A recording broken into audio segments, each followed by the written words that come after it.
el tema, es decir, como el agua le falta a los pobres, en realidad no ha sido, y como requiere mucha inversión, y es una inversión a largo plazo, no es la pequeña obra pública que se inaugura, son inversiones de 4, 5, 6 años, entonces se prefiere la inversión del mínimo plazo con tal de que figure en la campaña electoral. Y el caso del conurbano es un caso patético. El caso de Lanús, uno va al conurbano y zonas de 2 millones, de 3 millones de habitantes están sin agua potable y sin cloacas. Entonces la verdad es que la situación es gravísima, y uno ve situaciones de contaminación, yo les diría más grave que en las provincias. Situaciones de contaminación del conurbano bonaerense son dramáticas por falta de una política esencial al respecto. Y en materia de largo plazo, ya les digo, el agua se va a convertir en el gran negocio de la Argentina para ser saqueado. Y cuando nos demos cuenta va a ser tarde, como sucedió con el petróleo, con el gas. Sobre este tema quería agregar lo siguiente. Lo que ocurre con el riachuelo es un claro ejemplo de la falta de inversión y la falta también de control. Con respecto a la falta de inversión, tiene que ver que las inversiones finalmente están destinadas a responder a las grandes empresas para poder obtener el agua y no tanto a los consumidores. Y en segundo lugar, con respecto al riachuelo, lo que tenemos ahí es un claro ejemplo de cómo funciona la corrupción política, conjuntamente con connivencia con los municipios y con los gobernadores de turno, y aparte cómo esto puede perjudicar a la gente, porque hay 4 millones de personas en todo lo que es el riachuelo. La justicia ha dado su postura con respecto a la ejecución para poder sanearlo, y sin embargo ya a 2 años no tenemos ningún tipo de resultado. Por eso mismo, dentro de los proyectos que hemos presentado, hemos pedido la interpelación a Bibiloni para que venga a dar explicaciones de por qué a través de la CUMBAR no se ha ejecutado todas las políticas que habían estipulado. Entre ellas tenía que ver con el saneamiento, pero por sobre todas las cosas un mapeo de cuáles son las principales personas que están perjudicadas y cómo esto mejorarlo. No está dentro de las prioridades del gobierno nacional poder tomar una política al respecto. Sobre el riachuelo de María Julia para acá, nada o peor. ¿Qué hay? ¿Intereses de las fábricas alrededor? ¿Un gobierno que les es caro y no quiere limpiarlo? Mira, hay 2 cuestiones. En primer lugar, tiene que ver, yo diría que Bibiloni está en una clara connivencia. No nos olvidemos que Bibiloni fue uno de los principales defensores de los municipios que contaminaron el riachuelo. De hecho, él ha dicho que los municipios que las empresas, los municipios no contaminan, cuando sabemos quiénes son los causantes de esta situación.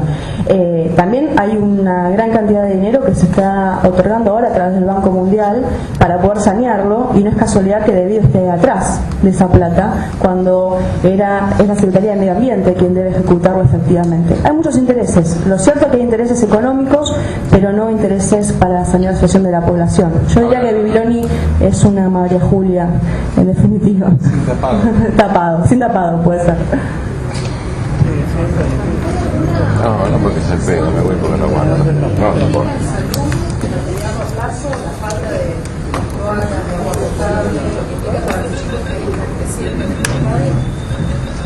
Mira, el tema de la contaminación, dicen que la contaminación es silenciosa. ¿Por qué dicen esto? Porque en definitiva no es inmediato los efectos que implican sobre la población.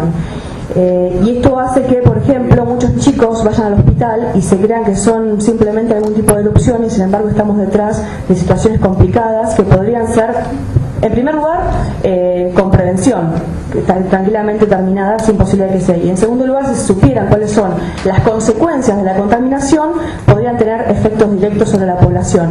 No está ni una cosa ni la otra. No hay ni prevención, ni tampoco se conoce efectivamente cuáles son los resultados de la contaminación. Y esto, como bien decíamos aquí, son efectos directos sobre la población que hace que no tenga ningún tipo de saneamiento. De hecho, bueno, la provincia del Chaco se dan muchísimos casos que después se empieza a buscar la casualidad de que y no hay casualidades, es todo causal. Hay una clara contaminación y eso da efectos directos sobre la población. ¿Me permites? El sábado, después del almuerzo de la presidenta con los diputados, una serie de críticas muy fuertes hacia la forma de hacer política de los de la política. ¿Por qué No, yo le agradezco al oficialismo porque reconoció nuestro trabajo, cosa que otros no hicieron. El oficialismo creo que se dio cuenta de lo que sucedió el miércoles a la madrugada, que se creó la nulidad de todos los decretos, y entonces se indignó. Es bueno eso, es bueno porque es buena señal en el sentido de que lo que sucedió en diputados, tanto en reforma política como en DNU, fue positivo. Así que les agradezco. ¿Por qué no hacer una convocatoria a gobernadores para rechazar la iniciativa de la oposición de ampliar o modificar las alícuotas del impuesto al cheque? ¿Cree que es probable, posible? Nosotros estamos trabajando en tres. A ver, Cristina Kirchner le ha dicho a los legisladores, pero básicamente en una amenaza extorsiva a los gobernadores, que si votan la ley del cheque y pelean por la ley del cheque, no habrá fondo de ayuda financiera, que ustedes saben el FAFT, que significa que todos los meses le refinancian lo que la deuda de las provincias, y además que van a recortar y van a manejar arbitrariamente el fondo sojero, que este año puede llegar a los 6.000 millones de dólares. Lo que nosotros vamos a hacer es presentar una ley también con esos aspectos, de modo que no haya arbitrariedad en el reparto de ese fondo, y también vamos a darle una solución a las provincias en materia de la ayuda financiera.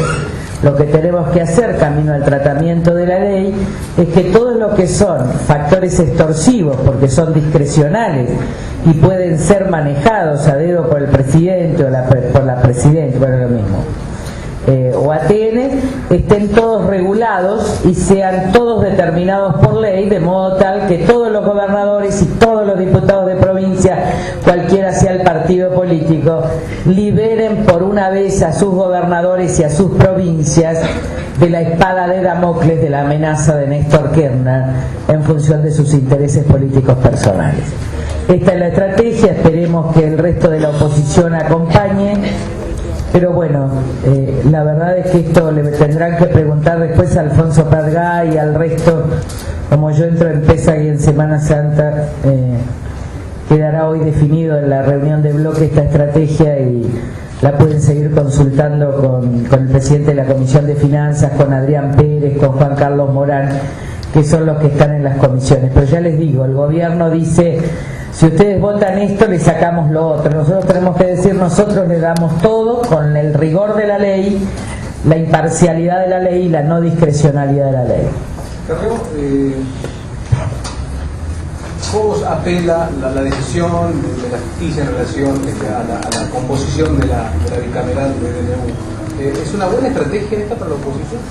La verdad es que yo no voy a opinar más sobre el Senado, porque ya demasiados dolores de cabeza nos trajo a diputados.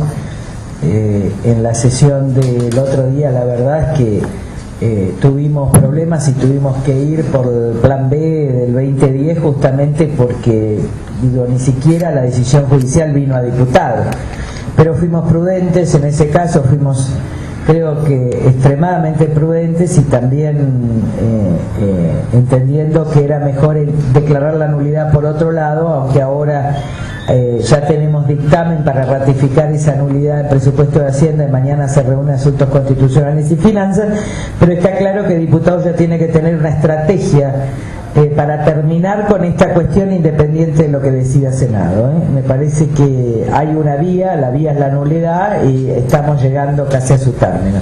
Para mí esta es una cuestión saldada, hay que darle un reaseguro, pero vamos a tener que en esto tener una estrategia de diputados que invalide la ley, cualquiera sea la decisión o no decisión del Senado. Pero no quiero opinar más sobre el Senado, porque la verdad es que hemos tenido demasiado esfuerzo en diputados. Yo verdaderamente estoy cansada, y creo que cada Cámara tiene que asumir y ser. La corrección o no de la estrategia se va a ver con el fallo judicial. De todas maneras, yo espero sinceramente que los presidentes de bloque acuerden de manera racional, porque esto está afectando a los diputados de la Nación, está afectando a la Cámara de Diputados, que en su momento estableció la regla proporcional de 2-2 para mí correctamente. Se sigue metiendo la justicia, quiero decir también. Ya va a pasar.